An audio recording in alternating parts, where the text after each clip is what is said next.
So I would honestly say that War Tycoon as a game is actually pretty well balanced in terms of their vehicles. The reason why is because every single vehicle in War Tycoon does have its own use and it does have its own positives but also drawbacks. But there are a few vehicles in War Tycoon which I personally believe are just a wasted potential and they are absolutely unused for a lot of reasons. And I'll be going through how they could actually be changed to become useful in the meta and actually become good, because most of them are actually really fun vehicles to play around. But unfortunately, they just do not have that much uses in the meta. So anyway, let's just jump right into it. So the first vehicle on this list, which I'm actually going to be talking about, is going to be one of people's favorites, OG vehicles such as the Lazar Free APC. So the Lazar Free APC as a vehicle itself, I'm gonna be completely honest, it's such a unique concept and it's actually really cool for what it does. It does have exactly 4 rockets, which do have some pretty decent area damage and pretty decent damage, and then with this it does also have an explosive gun, which is pretty decent for infantry. And I also really like the overall reload sound of it. Yeah, as you guys can hear it, it's actually really cool. But the Lazar Free APC actually does not work this well in this current meta, and the reason why is because the health of this is too low, the explosive damage of this is too low, the overall area damage of this is also too low. Pretty much the statistics are kind of under what they are supposed to be for this vehicle to actually become good. So here is my ideas for the developers. First of all, I believe the explosive gun of this should definitely be staying the same, but the health of this should probably be buffed something around 1000 or maybe 950. Something like that. I think it would be a really nice change to actually make this vehicle a lot more useful in the meta. Not to add, I think the explosive damage or the area damage itself should also be increased, just to give these vehicles rockets actually a bigger use than what we currently have. Like, I would like to see a mix of vehicles in this game being used rather than just seeing the same vehicles being used over and over again. So the next vehicle which we have ourselves, which was also a wasted potential, unfortunately, my personal opinion, has to be the JLTV. It was actually really good once they did actually give this thing an upgrade, and it was actually pretty well used once this thing got an upgrade, and I actually really like the idea of it. Like, the JLTV was kind of really fun on release, kind of like the Humvee once the Humvee has gotten an upgrade as well. But the problem that actually dragged down this vehicle is that the main use of this, much like the Abrams X previously, was the fact that the Javelin allowed you to actually see through walls and know where your enemies are. However, that feature was actually a little too overpowered. From what it looks like, it has been nerfed and we can no longer see through the walls for the JLTV itself, and unfortunately this thing just does not have as much of a use anymore, because even in close range, because of the terrain itself, it's very easy to actually lose track of the opponents you are locking onto. So I think 2 changes should be made to this, is that when you guys are going on an environment or something, you don't so easily lose track of being locked onto the enemy. So the lock, as you guys can see, this vehicle actually like drives around so fast to the point that it's actually really easy to lose track and etc. And most people might not like this. Like, for example, if you guys are going in a fight with the JLTV itself, this vehicle does not really have that much use because the Javelins are almost never going to be used anyway. So I feel like to make this vehicle a little better is that to make the overall lock-on a little bit better in terms of the Javelin itself on terrain, and I would think the Javelin damage should be increased as well, because it's rarely going to be used anyway.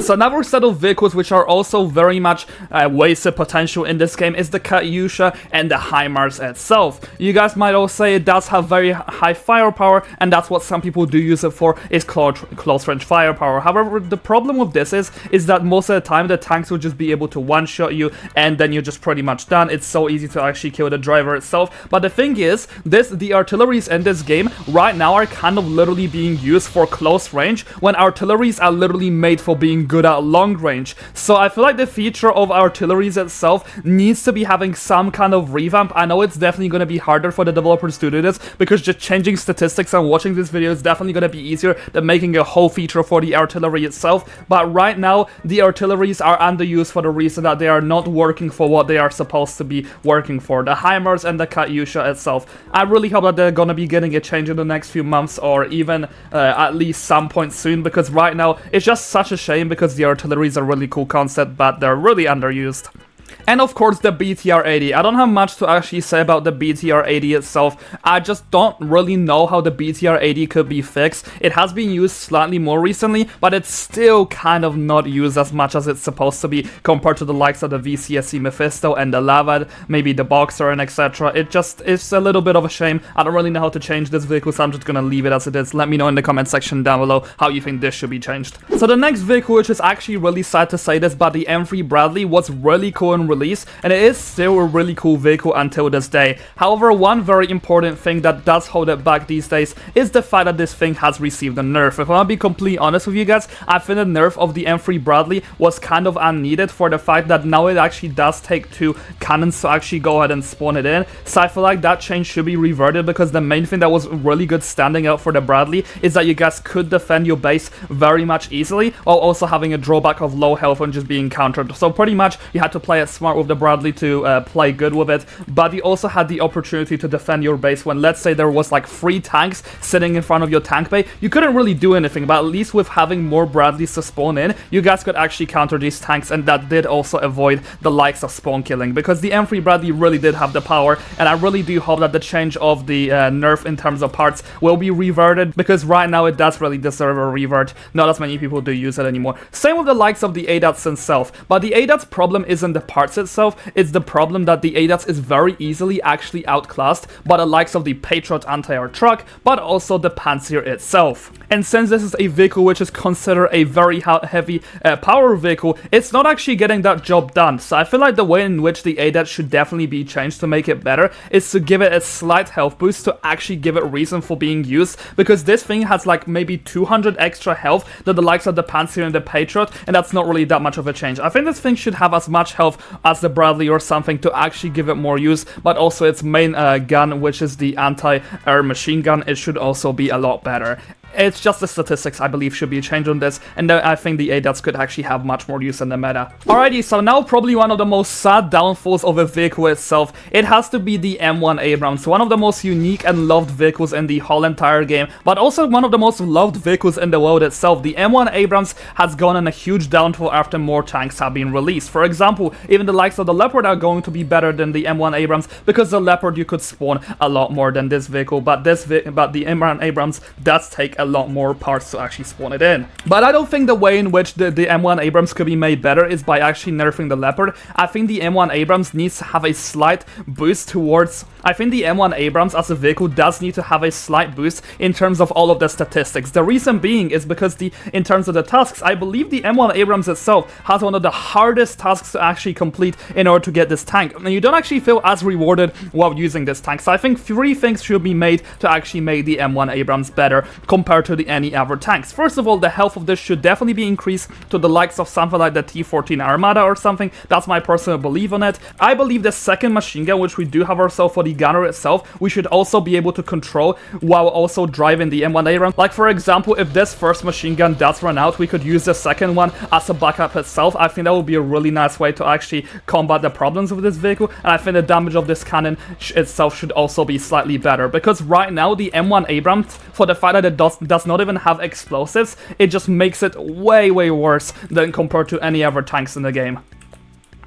Alrighty, so now actually moving into the AH-64 Apache. The problem that I do see with the AH-64 Apache is the fact, yes, it does have very good firepower on paper, but the problem with it is that the AH-64 does not have anything really standing for it, and that's the main issue I do actually have with it. So a few ideas on which I think that should be changed is by making the barrage rockets have slightly more area damage, if that's the name of it. The explosive gun should also have slightly better travel time, because that's also a thing that people do like to have for most of their helicopters, is to be good in terms of air-to-air, and not to add its lock-on missiles, I believe, should have slight damage boost as well in terms of how much damage they do. Other than this, the AH-64 Apache might be used quite a lot for the starter players, but for more of the competitive play itself, it's pretty much just underused. It just needs a slight buff in terms of statistics, and then this thing could actually become really good again.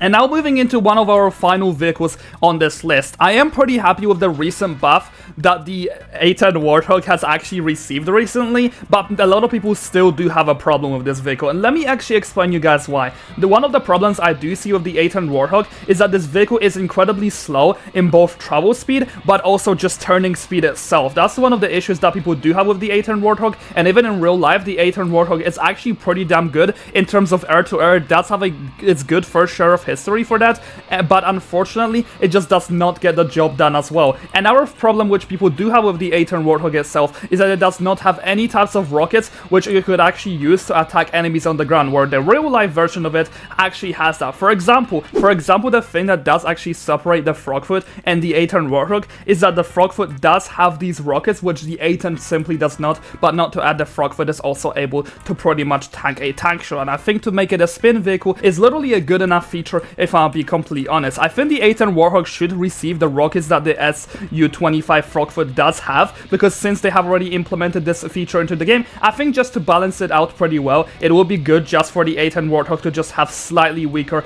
rockets, and then that would still give the Su-25 very good use for two facts. It would still be able to it would still be able to actually survive tanks, it would have much more powerful bombs, and it would just overall have better rockets. So I think the A-turn Warthog just needs a slight change of being a little bit more powerful by having more rockets added to it.